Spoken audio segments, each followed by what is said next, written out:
সাবধান, আমার ইন্তেকালের পর তোমরা একে অপরের গর্দান উড়িয়ে কাফের হয়ে যেও না। তিনি আরো বলেছেন, একজন মুসলিম আরেকজন মুসলিমকে গালি দিতে পারে না। যদি একজন মুসলিম আরেকজন মুসলিমকে গালি দেয়, এটা হচ্ছে ফাসিকি।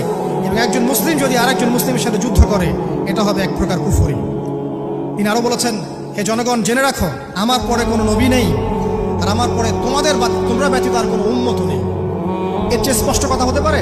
আমার পরে কোনো নবী নেই, আর আমার পরে তোমরা ছাড়া কোনো উম্মত নেই।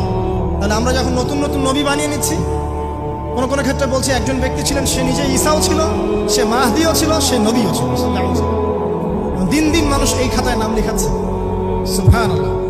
সর্বশেষ তিনি বললেন যে, যদি তোমাদের উপরে, হে মানব জাতি জেনে রাখো, যদি তোমাদের উপরে একটা নাক কাটা কালো কুৎসিত কোনো আমির বা শাসকও চলে আসেন, এবং সে যদি তোমাদেরকে আল্লাহর রাস্তায়, আল্লাহর কিতাব সুন্নাহ অনুযায়ী পরিচালিত করে,